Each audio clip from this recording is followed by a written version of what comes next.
Bergkamp. Dennis Bergkamp. Perversie, ja! Daar is hij. Ja!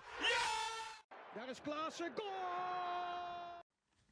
Hello and welcome to podcast 72 from Football-Oranje, your home of Dutch football. As usual, we're available via YouTube, SoundCloud and iTunes. I'm Michael Statham and I'm with Mike Bell, the Football-Oranje founder and editor, to discuss the situation with Dutch clubs at the moment. How is the coronavirus pandemic affecting Dutch clubs across the pyramid? But also a look back on the Eredivisie season that has just been. Who are our standout players from the season? We hope you enjoy the podcast. Do make sure to leave it a like if you enjoy listening to our podcast and subscribe if you're new. Enjoy.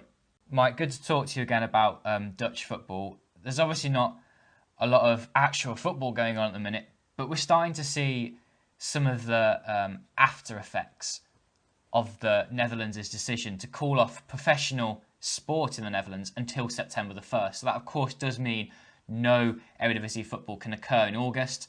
We'll have to wait until September. That brings up a whole lot of issues, which I think we'll talk about in a moment. Also, for listeners, we're going to be giving our Eredivisie team of the season a bit later too, so stay tuned for that. But first of all, Mike, one of the big sort of shocking bits of news that happened in the last couple of weeks was Ronald Koeman's health. He had some heart problems and was rushed into hospital. What's the latest on that? Is he well? Yeah, so I mean, we were all shocked last Sunday when the news came out that he'd been rushed to hospital. Thankfully, it quickly turned out that he was in a stable condition, and he released a statement in midweek saying that he was totally fine. He felt healthy. He's back home now after a few days in hospital. He's raring to go, even though the KNVB said he can have as much time as he wants to recover until he's back healthy again. So it's a relief that he's now fine, but it's just one to watch because he had the heart problems after going on a long cycle. So he just needs to take it easy and then watch his space. But luckily he's feeling fine and he's all stable, and it's a big scare for all Dutch football fans, especially his family and those who know him. But luckily he's back fit now.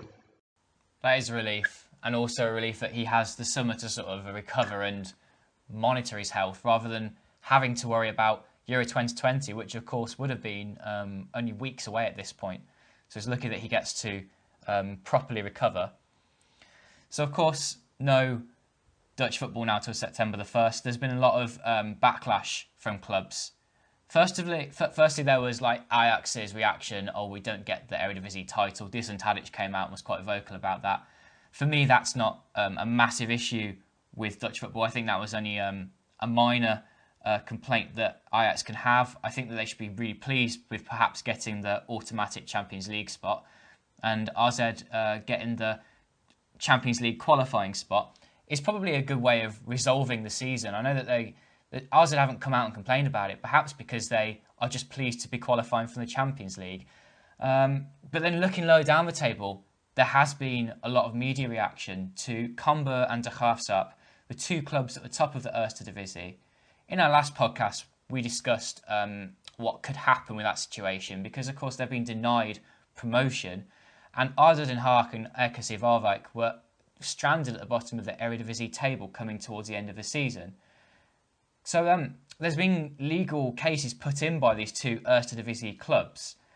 And before we head to a couple of questions about this, Mike, what's your take on the situation, and why can't there be 20 Eredivisie clubs next season in the Eredivisie? The KNVB has come out and said that it would be an irresponsible decision to do that, but wouldn't that solve both of the problems of keeping those clubs in danger in the Eredivisie safe because of the situation, but also giving the two clubs in Eredivisie the reward that they deserve? Yes, it's a really difficult one because I think other leagues that have come out since, like France, they decided that there would be a champion and there would be relegation. So it's a strange one because if you look at the Eredivisie table, the way it was, RKC were doomed. I mean, they were going down, and there was no way that ADO Den Haag were going to stay up as well. Cambuur and De Graafschap were ahead of everyone else in the Eredivisie as well. So, I mean, it was a strange decision to then say no. A lot of clubs were open to a 20-team league, but the KNVB is just sticking to their guns and saying it's not possible. It's not possible in the schedule. That happened during the core battle on Friday, which we'll find out results within 2 weeks.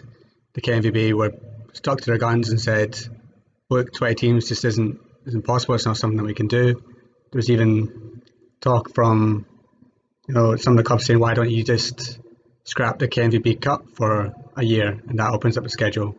And KNVB said no, that's a prestigious competition that they need to do every year, so they weren't willing to do that.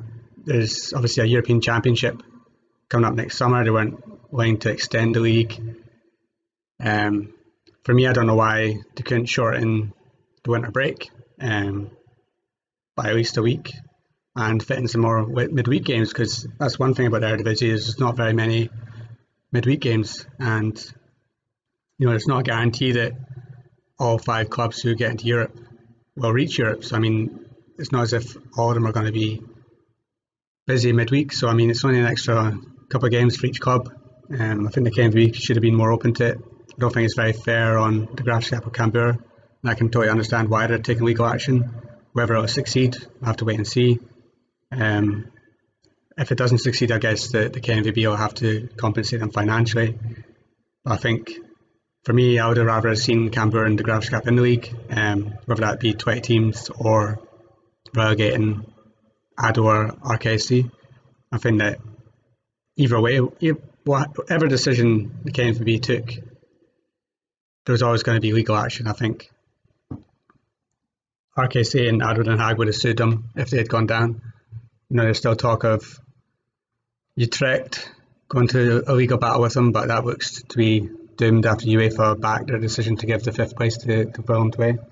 I think it's a messy situation. I feel sorry for the clubs that aren't getting promoted, but for the KNVB as well, it's tough because this is unprecedented to try to solve something that's never happened before. There's always going to be clubs that are unhappy, and sadly it's the little ones that are getting done over again this time. And we'll just wait and see if the court battle succeeds, and we'll get that result within the next couple of weeks. A question from Grant asked, how does adding another game to the Eredivisie schedule each week make a too compact schedule? I feel the second division clubs deserve promotion, so why is a 20-team league, even with a shortened calendar, not possible? Well, Grant, Mike's answered some of those points already, and I might just further that. Because, of course, you're starting the Eredivisie season almost a whole month later. I think you're having to look at cancelling international matches to bring back a couple of weeks into the calendar. I wonder if that's something that could be arranged, and then you have the international matches in March still standing in preparation for the Euros. It's not that essential for the Netherlands to be playing these matches in September and November. There will be Euro qualifying matches, the playoffs to be sorted out, but that's something for the future to sort out. With regards to Cambuur and Graafschap, if they came up, it would make it difficult. I guess the midweek matches would be a way to solve it. It would be a way to... Why don't we have midweek matches, say, the first 4 weeks of the season? Because the players will be so keen and well rested to come back to the Eredivisie season. We could have back-to-back midweek matches to begin the campaign. I don't think you'll see the Champions League and Europa League group stages beginning come that stage of the season. So there'll be some time freed up. I think that there are ways around this. I do realise that Euro 2021 will be coming up at the end of that season, so you're going to have to really compress all of the games into a short period of time. But it would be a way to solve the problem. I think ultimately, had the Eredivisie not gone to a double relegation, double automatic promotion, you may well have seen RKC go down and Cambuur go up. But I think with it being 2 places each, there was perhaps room for clubs to put a run together or for their run to fall apart. And that's perhaps why it hasn't happened in the end.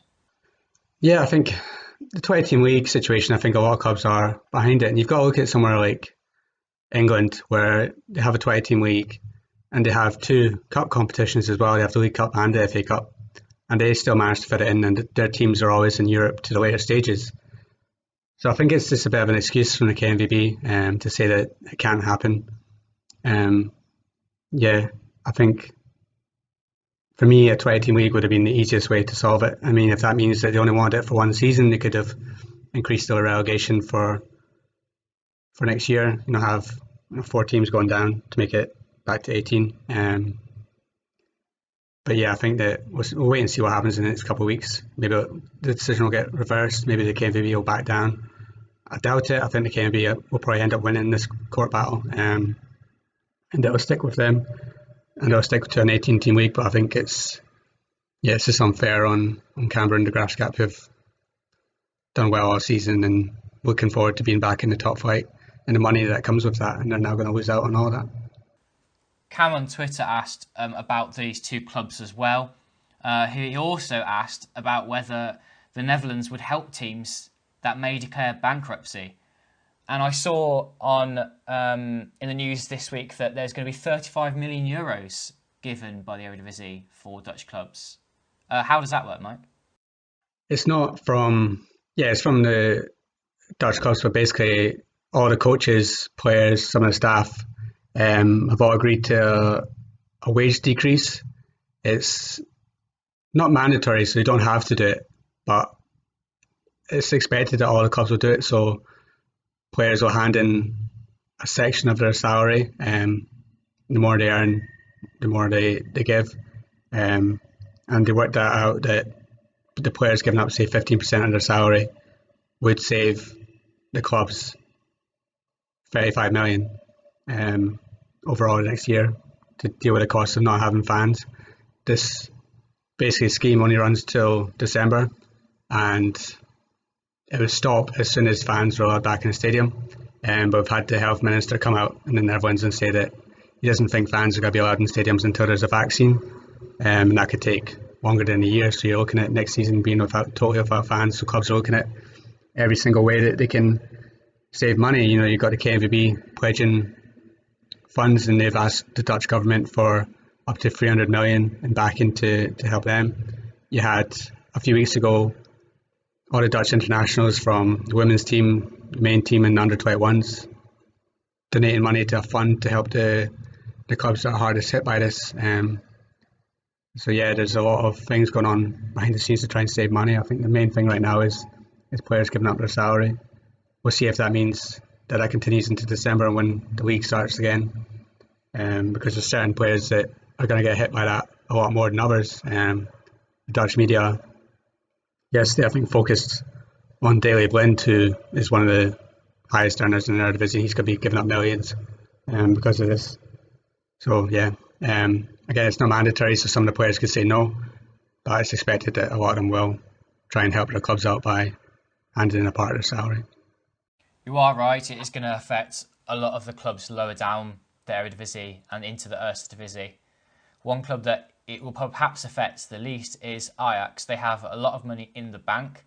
They also have plans still to buy players this summer. I think it may have changed some of their transfer targets. A question from JD. If the players who have been promised to leave Ajax this summer do leave Ajax, how big is a rebuilding job ahead of them? I'm assuming then that JD is referring to Andrea Nana. Hakim Ziyech is already, of course, leaving. Donny van der Beek is rumoured to be leaving. I think we're going to cover a question on him in just a moment. And also Tagliafico, their exceptional left-back. How big is that rebuilding job, Mike? Do they have players already there to replace these top players? Or are they going to have to look into the transfer market? I think that, Ajax have always got players that can come in. But I think they are definitely going to have to go into the transfer market, especially if Onana leaves.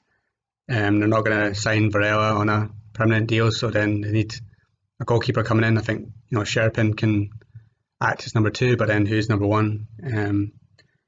You've had rumours of Sillerson coming back, but then Valencia are looking for 20 million for him, which I don't think is feasible for Ajax at the moment.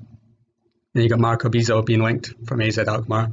We'll see if he'd be willing to leave to go to Ajax. Tagliafico, they don't really have a second left back at the club. Even down in young Ajax, you've got Castillo, who's only on loan from Chelsea, so they maybe have to look at a left back. I guess their number 1 target again would be from AZ. You'll probably Bindal. but we need to see, again, funds, are they going to be there for that? I know Ten Hag came out recently and said that he feels his squad's big enough to cover all positions that could leave, so we need to wait and see.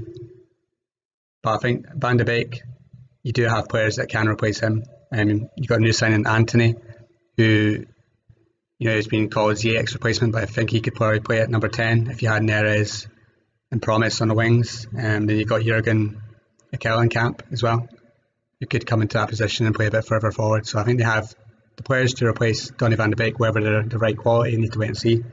But I think it's not just Ajax that are in this situation. I think all the big clubs in the Netherlands will have to look at selling at least one of their players this summer. PSV could look at selling Dumfries. If Malin wasn't injured, he'd probably be away. Feyenoord, you've got the possibility of them selling Veracruz, which would be very hard for them to replace. And AZ Alkmaar, they've reached the Champions League, but are they going to have to sell somebody, Adrissi or Bizo or Wijndal? Koop Miners is getting linked to a lot of English clubs. I think a lot of clubs in the Netherlands will struggle with transfers this summer. I think they'll want to save as much money as they can from any player sales, and they'll be looking at their academies and seeing who can step up. I think in that regard, AZ and then Ajax are probably the teams that are going to benefit the most because they've got the better academies. And Feyenoord have actually a lot of youngsters who are out on loan last season are coming back, so yeah, I think they're in a good position. It's just PSV, who's young side, aren't that good. We'll see what happens with them, but I think it's going to be a quiet transfer window this year. I think we'll see players going, but not very many coming in because clubs will be looking to save that money. Dutch clubs have never really spent loads and loads of money in the transfer market. I think Ajax will be pleased that they got Anthony signed and ready to go for next season early on. I do think Ajax need to sign another striker. They haven't really had a reliable source of goals all season in terms of from that central striker's berth. Tadic has played there in parts and done okay, not as well as the season before, of course. Huntelaar is getting very old, his contract is running out. Traore's come in and he's a young prospect. I think he'd be a good number 2, but I think there needs to be a number 1 choice striker at Ajax. But yeah, Neres, Promes and Anthony in attacking midfield is a very exciting prospect to have. It was actually quoted in the news this week, Neres is sort of looking ahead to next season, so he's not thinking about leaving. And I'm sure he won't want to leave as well. He probably has unfinished business at Ajax. This was meant to be his last season with the club, but of course, with injuries, that's kind of taken this season out of the equation, so he's been put back a whole year in his development, I think. As for Van der Beek, I do think that Ajax's midfield will be fine when he leaves. I think there's enough talent there in the academy to keep it going. Gravenberch, I think, will be the answer in defensive midfield. But then, yeah, the defence, I don't think they stand to lose too much. Their left back can be replaceable, though, and I think in goal as well. I think they're just 2 positions that I think Ajax can afford to replace. And how they do that, not sure about that yet. There haven't been too many rumours. But interesting that they seem to be linked with a lot of RZ players. I wonder how many of that RZ squad will be destroyed this summer. Do you think many are going to stay, Mike? Because we talk about this a lot, don't we? Like how many RZ players are going to be leaving and moving on. But surely they're going to be tempted by that lure of Champions League football. I think so. Yeah, you definitely hope so. You've seen basically all their big players be linked till he moves away. Boadu recently with AC Milan, Koop Miners with the likes of Everton, AC Milan again, Wijndal and Bizo to Ajax. But I'd hope that a lot of them are still very raw. I think Stengs and Boadu could really do with another season in the Eredivisie, and the prospect of Champions League football for them would be great. I guess it depends on, for me, how the season starts and how these Champions League qualifiers take place, because if they take place later on and the transfer window is closed, then I think you'll see them all staying. But if they take place before the transfer window closes and AZ get a really hard draw and eventually, fingers crossed they don't, but they get knocked out of Europe, then I think a couple of them might go. Which is a shame, because I think that this AZ side is on the cusp of something great. They could have won the title this year. Another year they could have challenged again. But I think we're definitely going to see at least 1 or 2 of them go. think Idrissi will go. But I think you'll see somebody like Tabuni from the academy step up to replace him. But whether see any other ones go, I'm surprised that Frederick Midso doesn't get linked with more clubs because he's had an outstanding campaign and he's really underrated. But yeah, I'm hoping that a lot of them stay, but it all depends on whether they actually get that Champions League qualification, which is going to be tough because they're not going to be seeded and they're going to have to go through 2 rounds. And they're going to have to face a big side. I don't think there's going to be a lot of funds there to improve the squad over the summer as well. I don't think they're going to add 1 or 2 players. We'll see. But yeah, I think it'll be tough for them if they do get knocked out of Europe to keep all their star players. Yeah, that is true. You could see some of their star players leaving in January, I suppose, once the qualifiers are all done. And if Arsenal do get knocked out, they have the option of leaving in January. We've got a lot to sort of speculate on until the season does get going again, because of course it may not on September the 1st. Another question from Graham. He asked a couple to do with, one to do with Van der Beek and the other one to do with Erik ten Hag.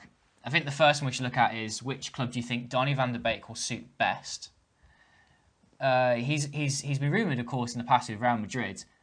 And I personally think he would suit a club in England, Mike. For example, Tottenham. That midfield role might well suit him down to a T. Yeah, I think Real Madrid right now is a big step for him. It's a big pressure.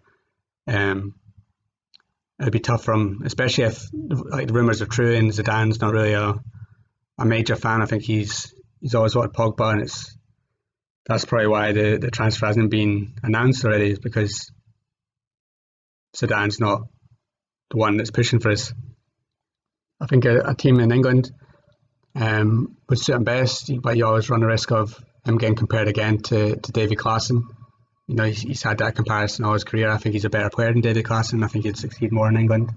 But then the pressure would be there, especially since he's been linked to Everton. I saw, once I put that on Twitter, that a few Everton fans were like, oh no, not another David Klaassen, which I think is unfair because he's a much better player. The one that gets me most excited, personally, as a Newcastle United fan, is him coming to Newcastle. I think he'd be great for us if this takeover goes through, and you know, Newcastle become a club that's going to be pushing for Champions League, and he could be one of the star players for a side like that. But yeah, I think a move to a Real Madrid or a Man United right now would be a bit too soon. I think he should go the Wijnaldum route and go for another step before going to a Real Madrid. So yeah, like a Newcastle, Everton, Tottenham, yeah, they'd be the clubs I'd be looking at for him. I know you're a Newcastle fan, Mike, but I wouldn't put Newcastle in the same bracket as Tottenham. Very optimistic. And the other question that Graham asked was to do with Erik ten Hag and whether he would stay for another season at Ajax. I think we both agreed that this would be his final season with Ajax. But now, just like Neres, I suppose, has his career been put back a year by what's happened, and could he stay a bit longer? In my opinion, I think he might stay until a club might want him. I wonder if Ajax might loosen what they do with Ten Hag, because they might always have said, well, you leave at the end of a season, you don't leave in the middle of a season. But I wonder if that could be altered slightly with regards to going into next season. Yeah, I think he's quite lucky in some regards that the season's ended, because Ajax weren't doing that great before the season ended, and if they had lost the title to AZ, it might have damaged his reputation a little outside of the Netherlands. I think that he was pinning his hopes on Bayern Munich, but Bayern Munich have extended the contract of their coach, and he isn't going anywhere, so the club that Ten Hag wanted to go to isn't there. And the options probably for this summer aren't going to be to his liking. So yeah, I think that Ten Hag's going to be there at the start of next season. Whether he has a great start to next season, Ajax top of the league, into Champions League doing well, then he becomes again in the picture of some of the biggest clubs. But right now I think that he's definitely nailed on to be Ajax coach at the start of next season. Ajax probably have a contingency plan if he goes, who steps in. But right now I think that he's going to be there, because I don't think there's a club for him right now. Yeah, a lot of clubs won't be keen to sack their managers suddenly after all of what's happened, because of course there could be multiple factors as to why a club might not be performing. So I think you might see a little bit more patience from the top clubs in Europe towards their managers at the beginning of the return of football. So yeah, Ten Hag could be hanging around a bit longer, which is a positive for Dutch football. But of course, if you watched last season with Ajax, it just weren't the same kind of club, despite the fact that they had most of the same squad as the season before when they performed so well. So questions could still be asked there of Ten Hag.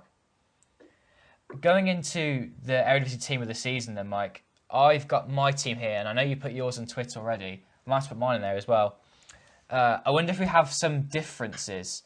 And for me, at least, I found that there was like there were far too many right wingers yet again to choose from in the Eredivisie. It seems that every year there's not enough centre backs to choose from, and there are far too many right wingers.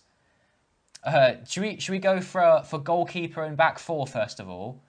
I've gone for Andre Onana in goal and a back four of Tagliafico, Blint, Koopmeiners, and Zeefuik. And I've chosen Koopmeiners because he played a lot of a season at centre-back, and it also allowed me to overload my team of midfielders that I thought played really well this season.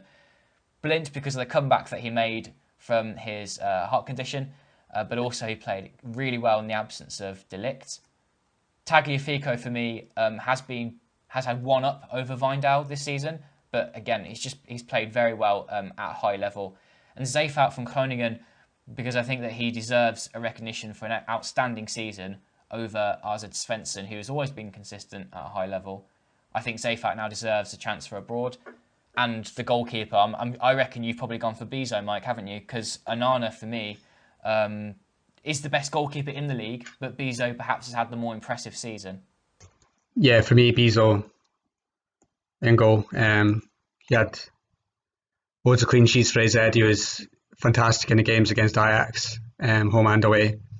He's outshone Onana for me. I think Onana's made a couple of mistakes throughout the season, whereas Bezo's been,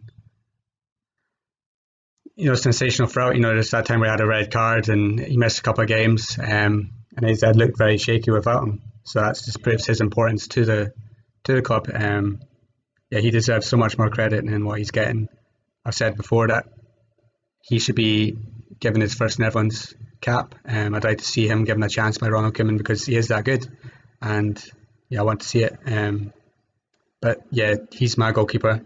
My back four is slightly different. I've gone Wijndal at left back. I think he's been a revelation for this season at AZ. I think we all know what Tagliafico is capable of.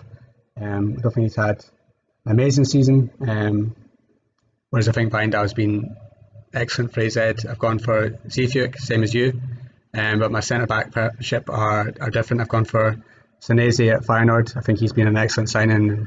Since Dick Advocat came in, he's been an absolute rock at the back. And one of the main reasons why they were unbeaten, because he looks like a sensational signing. There's rumours of already leaving this summer because there's a lot of clubs interested in him, and no wonder, because he's a top player. And I've gone for Holman. I think that Willem II deserve a lot of credit for the season that they've had, and Holman has been an excellent signing for them. I think they picked him up on a free in the summer, and he's taken to the Eredivisie so well, and I think he deserves a lot of credit for his performances at the back for Willem II. I don't think that any other centre-backs have excelled too much. Blind has looked rocky at times for Ajax, even after his recovery from his condition. And I can't really think of any other centre-backs. I went with Holman because I think that Willem II deserve a place in my team of the season. He gets it. I totally agree on the Willem II point. And on Twitter, actually, there was a good sort of competitive tweet, and it said, put out your team of the season from the Eredivisie that didn't include players from Feyenoord, PSV, Ajax and RZ. And Holman made my team for that one. And I do agree. I had to try and find a way to represent Willem II in my team. I haven't actually got one of their players in my squad. Well, in my starting 11 anyway. It's so hard to choose outstanding individual players from Willem II, and I think Holman's perhaps as far as you would go in saying that. Holman and Peters, the two centre-backs at Willem II, have been very good this season, very consistent. But individually, I found it hard to pick one out to put into my team. But on a team basis, I think Willem II have been brilliant. brilliant season, and they fully deserve their Europa League place. As for Wijndal, yeah, a very good season, and perhaps by my logic of choosing Zeefuik over Svensson, I should have chosen Wijndal over Tagliafico. But it was a very close decision. I did actually find this team of the season more difficult to choose this season than perhaps I have in recent years. Apart from centre-backs, because I think centre-backs have always been at a premium in the Dutch league. Going into midfield, I've gone for a 4-3-3 formation, so I'm going to have to choose 3 midfielders, I think, now to sort of put forward. And I know that 2 of these play in the right wing usually, but I had to put them into midfield so I could recognise the season they've had. I don't think we need to talk about Hakim Ziyech. I think we talk about him enough over the years. He has been brilliant for Ajax. I've put Micho in midfield from RZ because he is the engine room of that midfield for RZ. And I think that when they were missing him through injury, RZ weren't as comfortable in possession. He's so key to how they can keep the ball but also move it forward and then win it back when RZ play the press. Micho is like so core to that process of regaining possession, and Koopmeiners is also important in that. But when he's put in centre back, a lot of reliance is placed on Micho to get the ball back and then play it forward. They got knocked out of Europe when they were missing him in midfield, so I think that you could just see how important he's been this season. And I've put Ihatarden in attacking midfield because of how much of an outstanding season he's had for PSV. And he's my only PSV player I've chosen in my entire squad because that's how good he's been in that poor PSV team. He's the reason why they've scored so many goals. Yeah, that's my midfield anyway, and I look forward to giving my front 3 in just a moment. I think that, yeah, it was hard to choose other midfielders. I know that Paul Jonk has had a great season for Willem II, but I didn't want to put him in over, say, Ziyech, who I do think still deserves recognition despite being chosen in these squads year after year. Yeah, that's a good midfield. Mitso was one of the ones I was looking at, but I've gone for Koopmeiners in my midfield. That's his natural position for me. He's had an outstanding campaign. Like, for me, he doesn't get enough credit for what he's done this season. I think that the front 3 take all the credit, and even Bizo and Wijndal seem to get more recognition than what Koopmeiners is getting.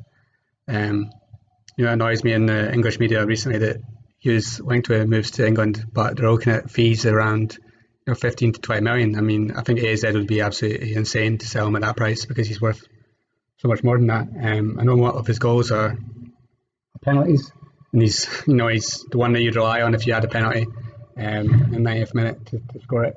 But yeah, everything about his game, his leadership, his passing ability, his tenacity, everything in his game is so good. And I can't wait to see him make his debut for the Netherlands. He's had an outstanding campaign, and yeah, he totally deserves his place in both our teams this season. Ahead of him, yeah, Ziyech. It's going to be a shame not seeing him in the Eredivisie next season, but we just need to enjoy the fact that we had him for so many years because he could have left 4 or 5 years ago. He's that good. Chelsea have got themselves a great player. So yeah, he's in my midfield, and I've gone the same with you. Ihattaren. For such a young player to have such a key role for PSV is outstanding, and yeah, he looks like he's going to be a sensational player in the future for Netherlands and PSV, and it's going to be a struggle for him to keep hold of him in the next couple of years. He isn't the only PSV player I've gone with because there's somebody up front that I think that if he had stayed fit, PSV would have been more of a title challenge. But yeah, I think Ihattaren definitely deserves a place in this side ahead of any other attacking midfielders because he's had such a sensational campaign at such a young age. He's so important, and he's definitely PSV's player this season. And I really look forward to seeing him next year as well under Roger Schmidt because I think he's going to be a great coach for the club. And yeah, I'm excited to see what PSV can do next season. So am I actually, because Schmidt's going to be taking players such as Marlon Ihattaren and Dumfries will still be there as captain. And you've got all these young players coming through. You've got Gloucester, who could make his debut, Madueke, who's already been making some appearances from the bench. Lots of young players in that PSV team, so they can be excited next season. My front 3 then, I'm guessing yours includes Marlon, Mike, but I've gone with Dessers as the main striker. For me, deserved to be top goal scorer in the Eredivisie this season. I know he had to share the prize, but he has scored the goals that have kept Heracles out of the relegation pitch completely. I think they would have been in big trouble had they not had him. He's been a very good lone striker as well. It's not the fact that he's been given tap-ins. He had to make a lot of those goals for himself. He has been the ultimate poacher, but also a very good advance forward in the way that he makes runs, he bullies defenders, he can make room for a shot. He has really developed his game in the last year, and he should be very impressed with the season that he's had. Because he's not 21, 22, he's 25, and that just means that he has had to change his game so much to become reliable for Heracles. And it's a shame that he couldn't succeed at Utrecht playing the way that he has this season. I then found it very hard to leave out Marin Boadou, who has been excellent for RZ. So I've given him a berth on the left wing. And again, this whole team for me, it was just a way of fitting in my favourite, best players of this season rather than put them in their true positions. So Boadou's been the wing because I had to put him there. I know he's been playing this season as a lone striker. But again, his technical ability has been brilliant to watch, and he will be a top player for a big European club in his career. And on the right wing, I had to go with Berghuis. I don't think I need to speak too much about him because we all know how good he is off the right wing, cutting in, scoring goals, being important for Feyenoord. I know he hasn't been at 100% the whole season, but name me a player who's always 100% there and playing their best every single match. Yeah, Berghuis for me deserves to be in that front three. And I'll be interested to see who you've gone with, Mike. Is Marlon the only change? Yes, he is. When I put this team on Twitter, I got some stick for leaving out for Dessers. But for me, I went with a front three that I've enjoyed watching the most of the season. And I don't think you can argue the fact that if Donyell Malen had stayed fit, he would have been the Eredivisie top goal scorer by far. I think with him in the side, they would have qualified out the European group. They would have been a bigger title challenge. He was scoring goals left, right and centre before he got injured. He was impressive for the Netherlands. He was basically on course to be the striker of the season for me until he got injured and ruled out for the rest of the campaign and missed a lot of games.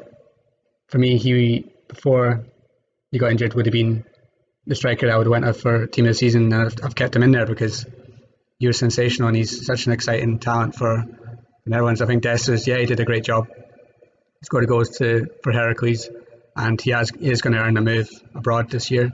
He's going to debut for Nigeria and he's going to get a big move, which is great for him. But I've enjoyed watching Malen more, so he gets a place on my side. Boadou, as you said, excellent striker. He's had an amazing campaign.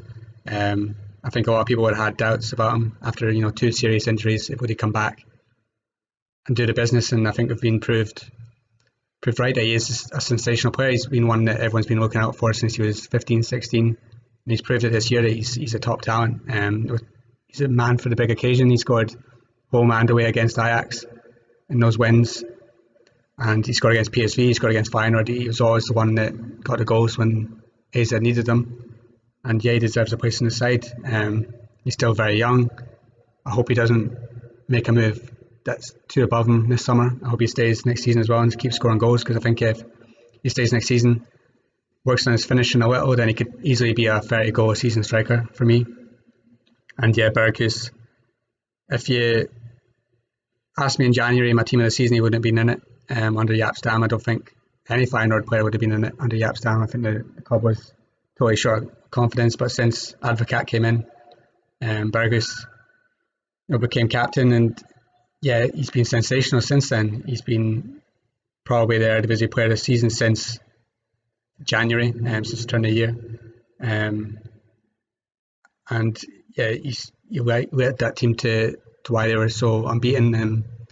Those campaigns and the results they got were mainly due to his performances, and I think he deserves that right wing slot. I've been quite outspoken about him playing for Netherlands, saying that I don't really want to see him in there, but judged on the performances towards the end of the campaign, he deserves a slot. He deserves a chance to shine for Netherlands going forward as well. Again, he's a player that he's getting older. He wants to go abroad again, but I really hope he stays at Feyenoord, because if this team can stay together over the summer with Advocat in charge, then I can see them challenging for the title next year. It could be a very, very exciting title race with 4 clubs that could all go for it. Yeah, it is exciting prospect ahead of that. Berghaus himself came out in the media and said that he isn't jumping the gun and really needs to go abroad. I think he'll probably wait and listen to the offers that come in for him, but it doesn't mean he's going to be leaving. Not quite as likely as it could have been 6 months ago anyway. He's impressed with how Advocaat has high expectations of the players and the club, and that they should be achieving. They could do something in Europe next year, and they could indeed, challenge for the title. Have you got any honourable mentions, Mike? I think I might take this opportunity to talk up Fortuna Sittard's Mark Diemans because of how important he's been to the club this year. I think he deserves a move higher at the Eredivisie, or perhaps to a high club in Germany's second division or something like that. I think he's got the ability to play at a high level. Joey Veeneman, a good midfielder for Heerenveen, who of course has much potential. He could go and play for a Feyenoord or an RZ. He could be the replacement potentially for a Koopmeiners, for example, if RZ receives some funds.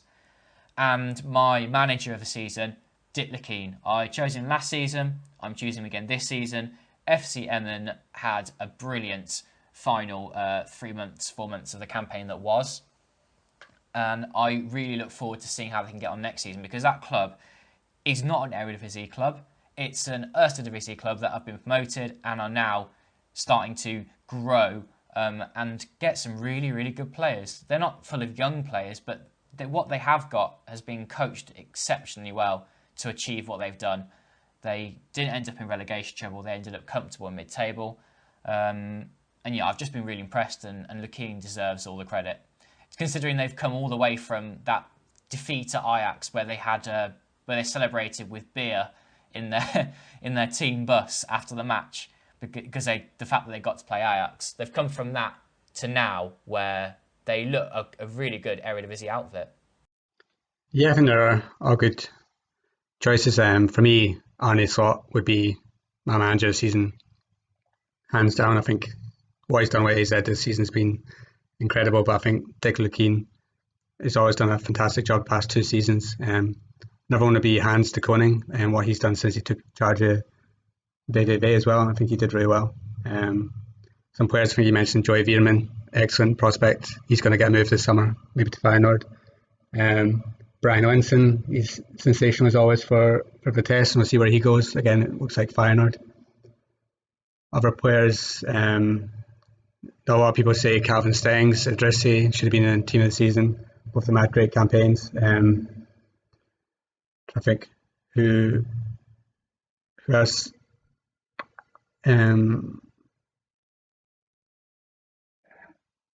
Jarano Kirk had an excellent season for Utrecht. He's a sort of player for me that he relies a lot on pace and he gets the goals, but he's added finishing to that, and I can see him at a championship club in England. That's where I think he's going to be heading, either that or a mid-table Bundesliga side. I think that he's had an excellent campaign, and a couple of ones that Fortuna Sittard as well. Paslak, the left back, had a great campaign on loan from Borussia Dortmund. And up front, Cease as well, a 21-year-old striker. He looks a very interesting prospect.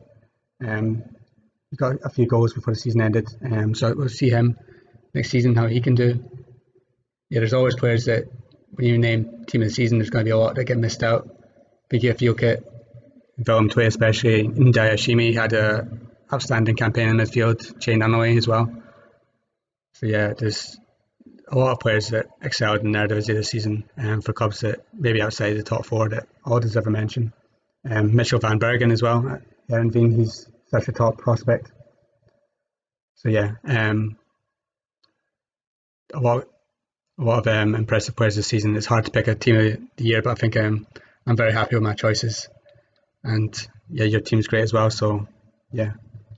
It was really hard to pick this year, and I think that all the names we had to just mention there, and a couple more as well. Martinez had a good season with Ajax, considering he started it so poorly. Tadic could have been put in there. He still scored loads of goals and is important to Ajax. Eduke from Heerenveen. So again, many more players we could have put into this.